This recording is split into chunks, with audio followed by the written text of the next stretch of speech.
You close the case too soon. What if you missed the evidence? A detective can spend 8 hours watching the same 10 seconds of surveillance footage. Not because the footage changes. The footage never changes. The detective changes. That's an important distinction. The rookie watches the footage once and says, "I know what happened." The detective watches it 50 times and asks, "What did I miss?" Notice what he doesn't ask. He doesn't ask, "What is the footage hiding from me?"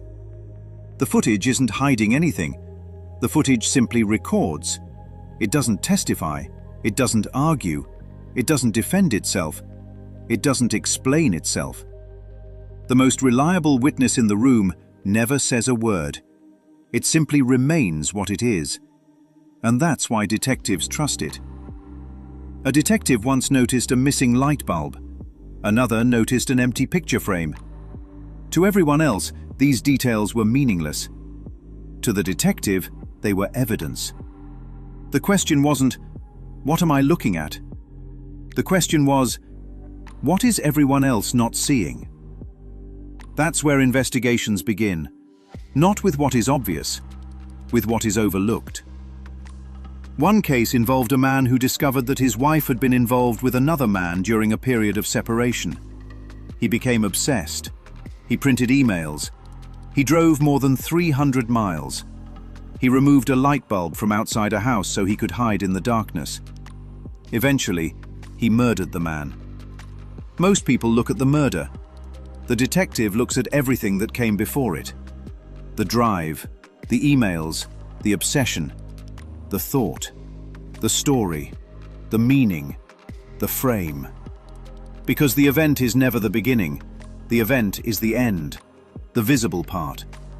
The detective follows the trail backward. That's why the empty picture frame was so important. At first, it looked like a clue. Then it became a question. The body was gone. The man was dead. Yet the grievance remained. How could that be? If the body was the problem, then removing the body should have solved the problem. Case closed.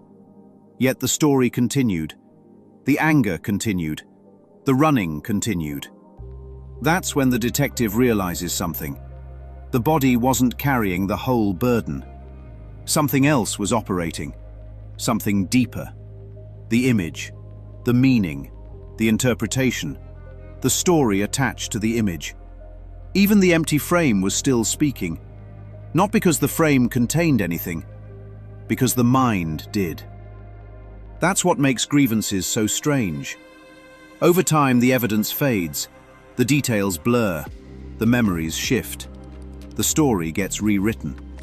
Yet the grievance survives. Think about that. Two people stop speaking for 20 years. Ask them why.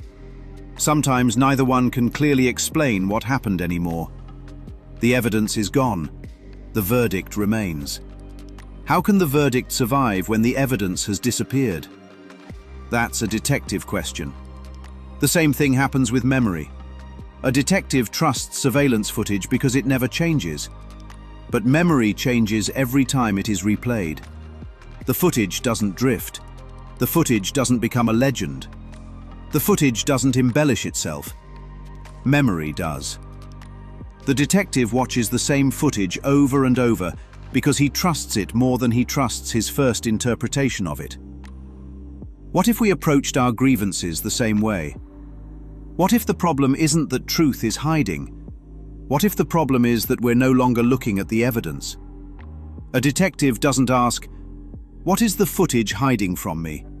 He asks, "What am I not seeing?" That's a completely different investigation. Most people spend their lives trying to prove their conclusions. The detective questions them. Most people defend the story. The detective returns to the evidence. Most people want certainty. The detective wants understanding. That's why one of the most powerful words in any investigation is maybe. Maybe I don't have all the evidence. Maybe I reached a conclusion too quickly. Maybe I overlooked something. Maybe the case isn't closed. A Course in Miracles asks a remarkably similar question. Not, what is truth hiding? But, what am I missing? Truth does not need protection. Truth does not need defending. Truth does not need to announce itself. The surveillance footage doesn't run into the police station and say, "Look at me, I captured everything." It simply remains available, whether anyone looks at it or not, whether anyone believes it or not, whether anyone discovers it or not. The detective's job is not to create evidence. The detective's job is to notice it. Maybe that's the invitation. Not to defend our conclusions, not to worship our interpretations, not to close the case prematurely, but to look again, to return to the evidence, to investigate the negative space, to notice the missing light bulb, the empty picture frame, the silent witness, and to ask the question that reopens every case. What if I missed something?